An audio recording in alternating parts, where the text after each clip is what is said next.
Sumainyo ang Panginoon. At sumaiyo rin. Ang mabuting balita ng Panginoon ayon kay San Lucas. Papuri sa iyo, Panginoon.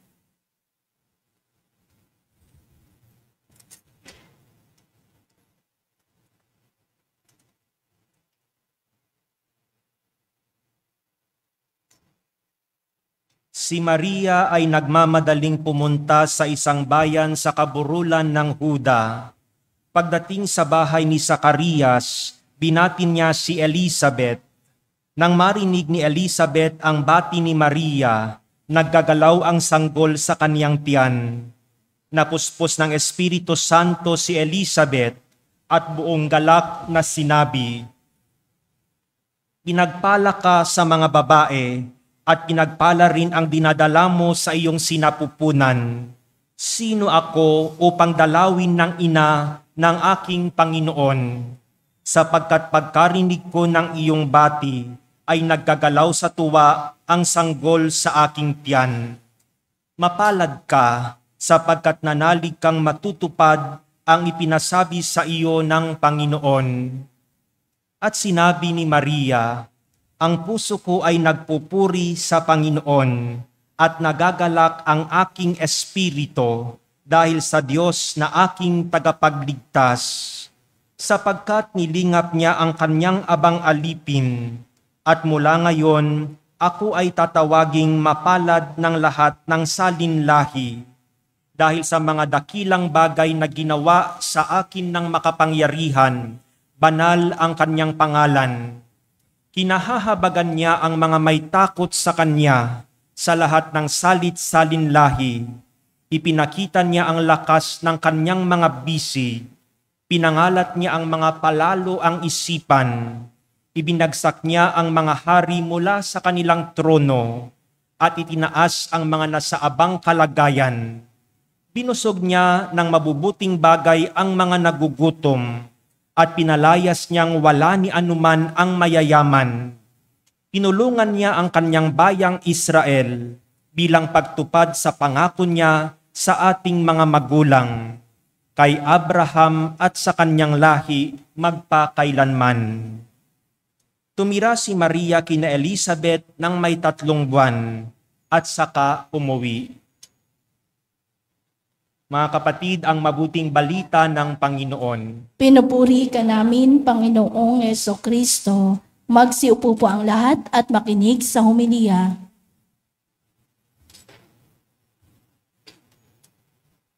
Magandang gabi po sa inyong lahat.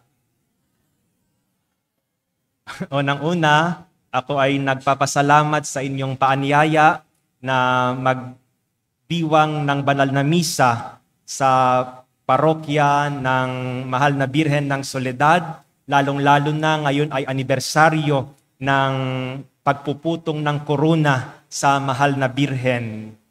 So, napakahalaga ang pagdiriwang na ito, kaya lahat ay dapat na magbigay ng daan upang makapunta sa pagdiriwang na ito.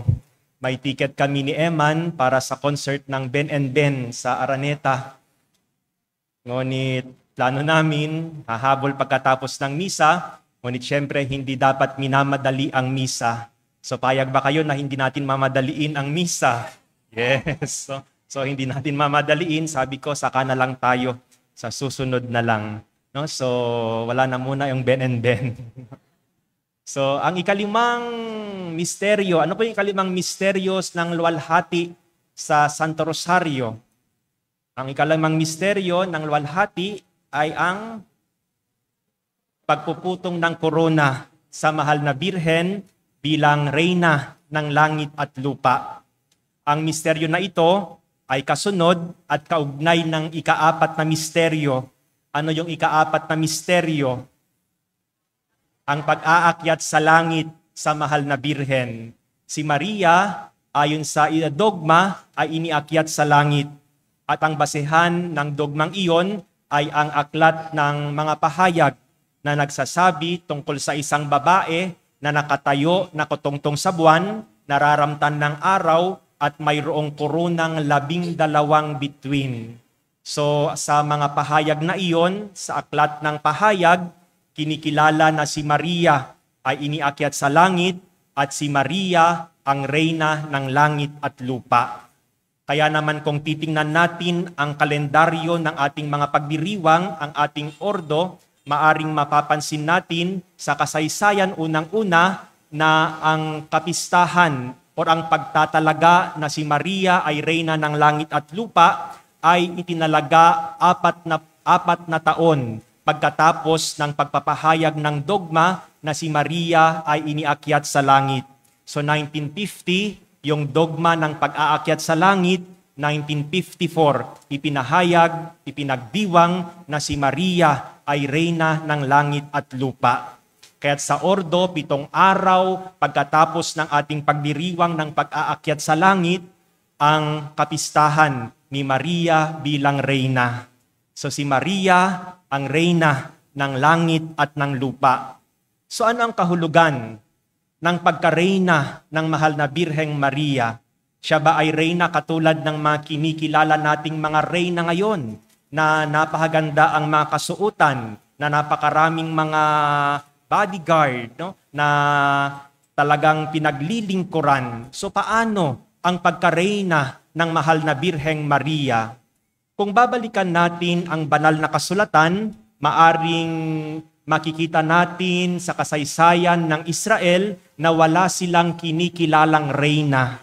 Maaring may mga maririnig tayong mga reyna, ngunit iyon ay hindi mga reyna ng Israel, mga reyna ng mga dayuhang mga bansa. Sa Israel, wala silang kinikilalang reyna. No? Maaring yung hari, marami siyang asawa, marami siyang mga concubine, ngunit kahit na mayroon siyang paborito doon, walang kinikilalang reyna. No, hindi dahilan na paborito niya ang babaeng ito, napakaganda ang babaeng ito ang magiging reyna. Hindi, walang reyna ang Israel. Ngunit kahit na wala silang reyna, mayroong posisyon para sa babae na kinikilala na napakataas na posisyon at kasunod sa posisyon ng hari. At siya ay umuupo sa tabi ng trono ng hari. At sa aklat ng mga hari, makikita natin si Haring Solomon. Noong pumasok ang babaeng iyon, siya ay tumayo at nagbigay galang doon sa babae na iyon. At sino ang babaeng iyon? Tinatawag nilang Jibira, o ibig sabihin, nanay ng hari. So ang may pinakamataas na posisyon ng babae sa Israel ay walang iba kundi yung tinatawag nilang Queen Mother or nanay ng hari. At ito ay tinatawag nila, kung itra-translate sa wikang Pilipino, ina ng Panginoon. So ang pinakamataas na posisyon ng babae na kinikilala maging ang hari ay nagbibigay galang ay ang ina ng Panginoon, ang ina ng hari. At ang tawag na ito, ina ng Panginoon, ang siyang itinawag sa mahal na Birheng Maria. So kailan siya tinawag na ina ng Panginoon? Sa banal na kasulatan. So sa lumang tipan, ang pinakamataas na posisyon ng babae, ina ng Panginoon, ina ng hari. Sa bagong tipan, saan natin makikita, saan natin narinig na si Maria ay tinawag na ina ng Panginoon? So, my guess? So, kung nakikinig tayo sa ating ebanghelyo, narinig natin sa ating ebanghelyo ngayon. Noong si Maria ay dumalaw kay Elizabeth, natuwa si Elizabeth, puspos ng kagalakan, puspos ng espiritu, sinabi niya, paano nangyari na ang ina ng aking Panginoon ay dumalaw sa akin? So si Maria ay tinawag na ina ng Panginoon. Si Maria ay kinilala na ina ng hari. Si Maria ay kinilala na Queen Mother, ina ng hari. So ano ang sinasabi nito sa atin? Maaring sabihin natin yung pagdiriwang natin sa karangalan ng mahal na Birhen. Ngunit ang mga pahayag ni Elizabeth, no, ang narinig natin sa ating ebanghelyo ay nagpapahayag sa atin na si Maria ay ina ng hari, si Maria ay reyna, sapagkat ang kanyang anak ay hari.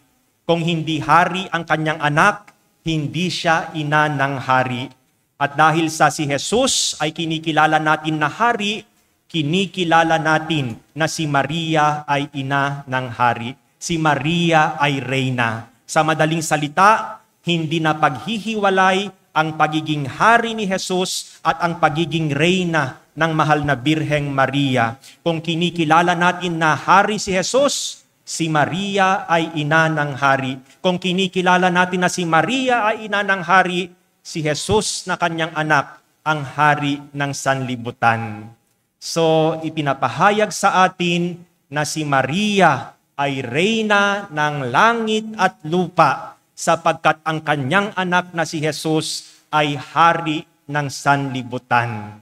So, yun yung katotohanan na huwag nating paghiwalayin na kinikilala natin si Jesus na hari, kaya't si Maria ay ina ng hari. So ang tanong natin, paano ang pagiging reyna ng mahal na Birheng Maria? Katulad ba siya ng mga reyna na kilala natin na nagpapaganda lang, na puro ceremonial lamang yung kanilang mga gawain, na nagpapapicture, no, nagkakat ng ribbon, no? Ano pa ba yung ginagawa ng mga reyna na nakikita natin?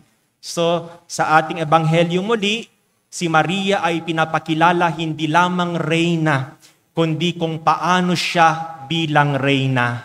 At lagi nating sinasabi kung ano ang dahilan ng pagdalaw ng mahal na Birheng Maria sa kanyang pinsang si Elizabeth. Maaring yung iba iniisip natin, siguro sinabi ng anghel sa kanya na magdadalang tao siya ay naguguluhan, hindi niya alam kung ano ang kanyang gagawin, maaring siya ay natatakot, kaya't siya ay naglakbay, nagtago doon sa kanyang pinsang si Elizabeth. O kaya naman, alam niya na mabuting balita ang dumating sa kanya, na siya ay magiging ina ng Panginoon, kaya't siya ay naglakbay upang ibahagi ang mabuting balita. O kaya naman narinig niya na si Elizabeth sa kabila ng kanyang katandaan, nagdadalang tao. Kaya naman pumunta siya upang makibahagi ng mabuting balita. So maraming mga dahilan. Ngunit ang isa sa mga hindi dapat nating kaligtaan, si Maria ay pumunta sa kanyang pinsang si Elizabeth, naglakbay ng napakalayong lugar upang mapaglingkuran ang kanyang pinsang nangangailangan ng tulong. Alam niya na si Elizabeth matanda na, hindi madali ang magbuntis. Alam niya na nangangailangan ng tulong, kaya't siya ay naglakbay upang matulungan ang kanyang pinsang si Elizabeth. Sinabi ng anghel, matatandaan mo ang iyong pinsan, nasa ika-6 na buwan na ng kanyang pagdadalang tao. So ilang buwan pa bago manganak? 3 buwan. At sinabi sa ebanghelyo, siya ay nanatili doon sa loob ng 3 buwan. So hinintay niya na makapanganak. Yun yung mga pagkakataon na kailangan ni Elizabeth ng tulong.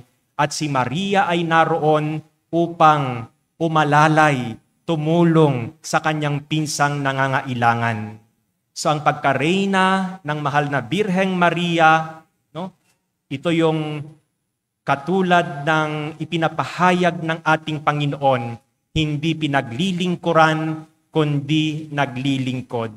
So iyon yung halimbawa na ipinakita ni Maria, kaya hindi nakapagtataka kung bakit sinabi rin iyon ni Jesus na ang pinakadakila ay yung lingkod ng lahat. Na ako ay naparito, hindi upang paglingkuran, kundi upang maglingkod. So si Maria, reyna ng langit at lupa, reyna na naglilingkod, reyna na tumutulong. Kaya nga't sa ating dasal na Hail Holy Queen, kinikilala natin si Maria na reyna. Ano ang sinasabi natin sa ating panalangin? Ilingon mo sa amin ang iyong matang maawain at ipakita mo sa amin ang iyong anak na si Jesus. So si Maria ay naglilingkod, si Maria ay tumutulong, si Maria ay gumagabay, si Maria ang nagdadala at nagpapakita sa atin sa ating Panginoong Hesukristo.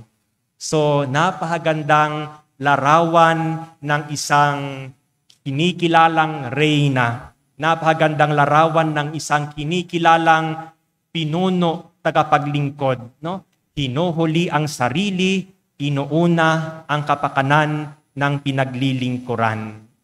So, yun yung una na so, wag po kayong hindi po tayo aabot ng 3. So, yung pangalawa, no, sa araw na ito ay ipinagdiriwang natin ang ika-8 taon na anibersaryo ng pagpuputong ng korona sa ating mahal na Birhen ng Soledad. Parang kailan lang, no? Hindi natin namamalayan, lumipas na pala ang 8 taon. So, habang pinagninilayan ko kanina, 8 taon na, parang kahapon lamang. Ngunit nung makita ko tong mga altar servers, no? So mukha ng sabi ko, mukha na kayong mga tatay. No? Ilan na ba yung anak nyo? No? So, kaya naman, pag tinitingnan natin yung mga pictures natin noon, ang gaganda pa natin noon, no? Ang babata pa, no? Ngayon ay medyo halatang-halata na, no? Na nagkakaedad. No? So, ngunit sa puso natin, parang kahapon lang. Maalala natin, nagpaplano lamang tayo noon, nagangarap lamang tayo na putungan ng korona ang mahal na Birhen, nagpaplano lamang tayo, na Kuya Dodoy, kung paano yung gagawin. Kaya naman, yung iba, abalang-abala sa pagpapagawa ng damit, sapagkat ang gaganda ng mga damit natin noon, no? Parang kahapon lang, ngunit 8 taon na ang nakalipas. Ang tanong natin, saan tayo dinala ng pagpuputong ng korona sa mahal na Birhen ng Soledad? Sapagkat sinasabi sa atin na oo, si Maria, ang reyna ng langit at lupa. Kaya nga't pinuputungan ng korona. Ngunit ipinapaalala sa atin na ang imahen ng mahal na Birhen ay pinuputungan ng korona sapagkat ito ay nagpapakita ng debosyon, sapagkat ito ay nagpapahayag ng pagmamahal natin sa ating mahal na patrona. Hindi ibig sabihin na mahal ko ang Birhen, kaya gusto kong maputungan siya ng korona.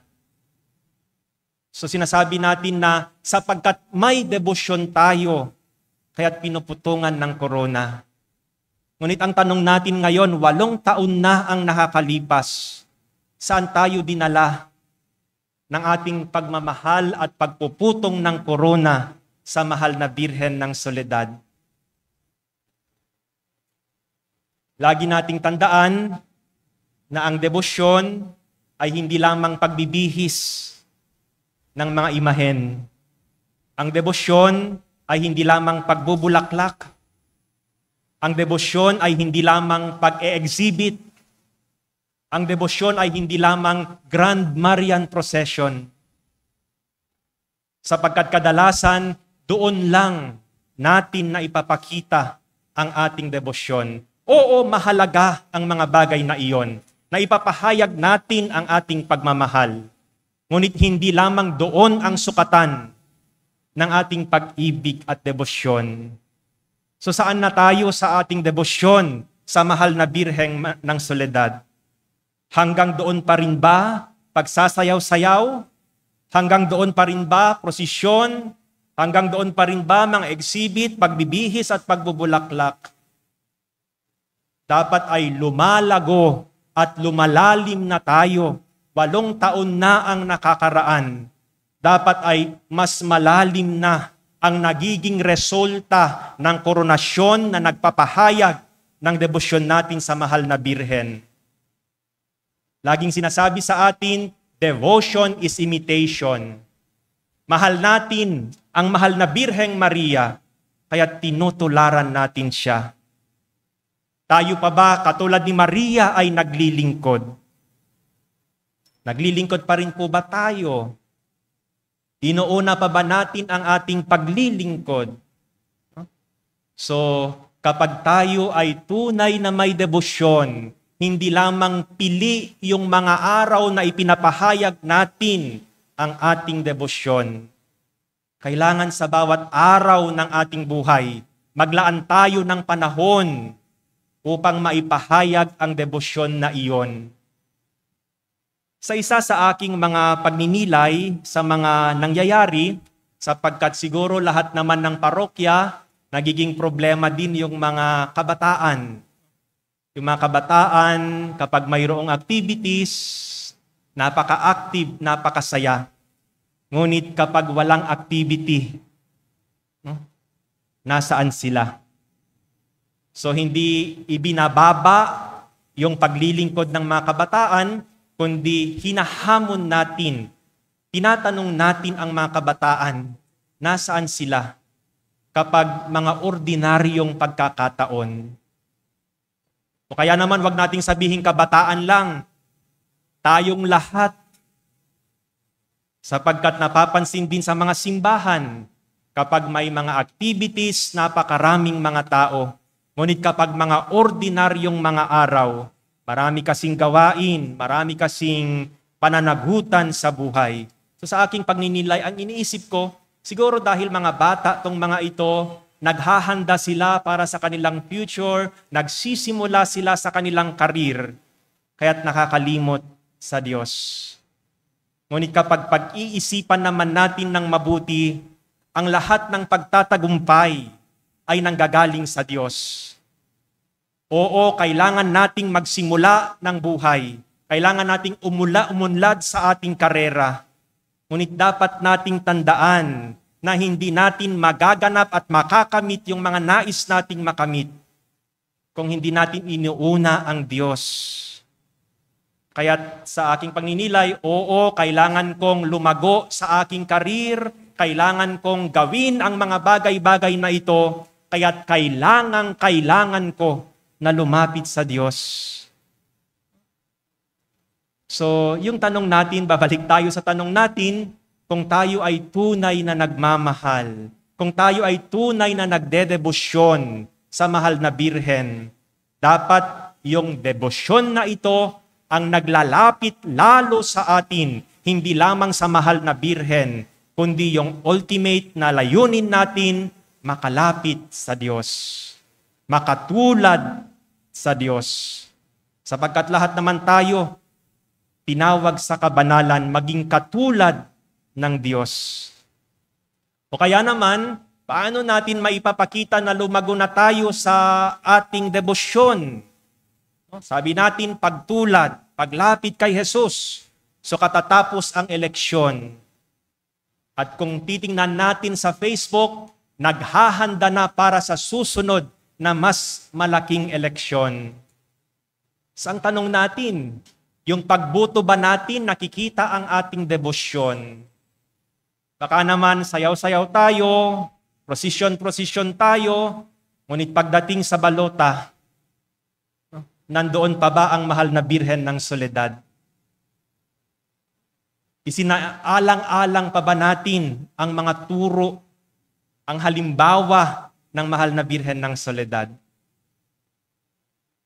So, ang hamon sa atin, ang mahal na Birhen ay nakukoronahan sapagkat ito ay nagpapahayag ng debosyon. 8 taon nang nakoronahan ang mahal na Birhen ng Soledad. Gaano na kalalim ang ating debosyon? Nasaan na tayo sa ating pagdedebosyon sa mahal na Birhen ng Soledad? So tayo yung makakasagot sa ating mga katanungan. Magandang gabi po sa inyong lahat. Nais ko lang magpasalamat una sa lahat ang ating mga mass sponsors para sa gabing ito. Maraming salamat po sa ING Yupanco Pawn and Jewelry Shop Incorporated. Maraming salamat. Palakpakan naman natin sila.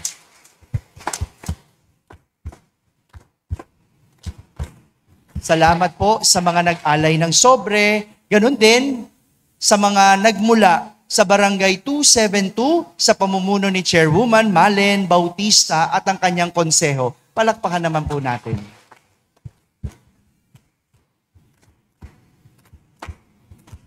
At syempre, maraming salamat po sa ating punong tagapagdiwang sa ikalawang gabi ng Misa Nobenaryo para sa pagtatalaga ng ating parokya bilang isang parokya. No? Para palakpakan po natin ang ikalawang Kura Paroko ng Nuestra Señora de la Soledad Parish. Walang iba, si Father Jeremiah Adviento. Palakpakan natin.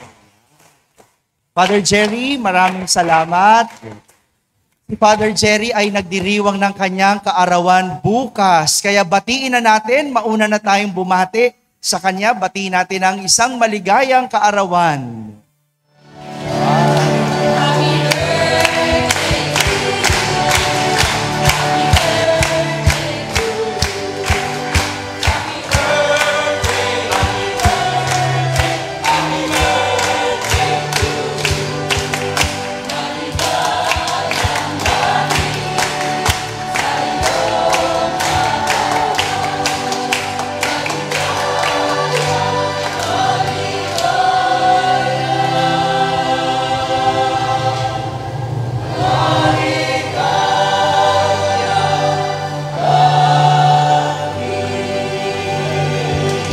Soledad, si Father Jerry ang pinakamatagal na naging kura paroko ng ating parokya. 9 years, Father.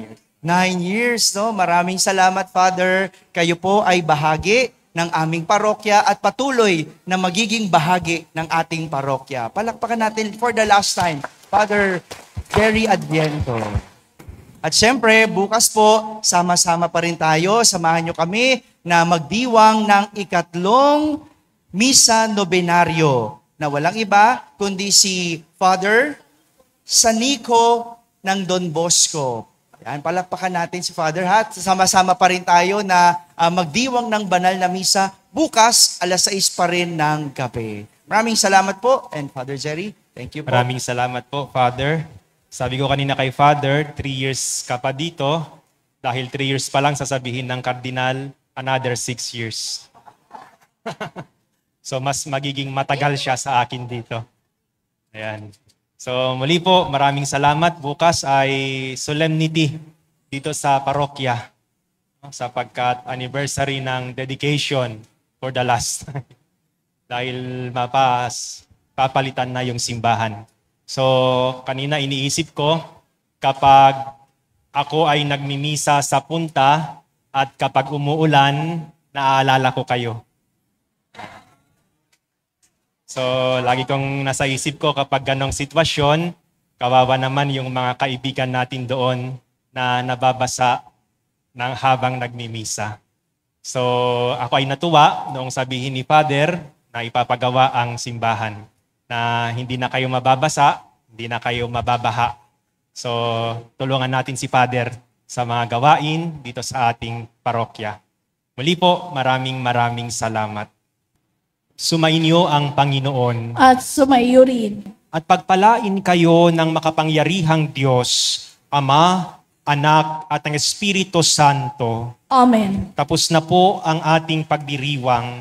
Humayo kayo na taglay ang kapayapaan ni Kristo. Salamat sa Salamat Diyos. sa Diyos.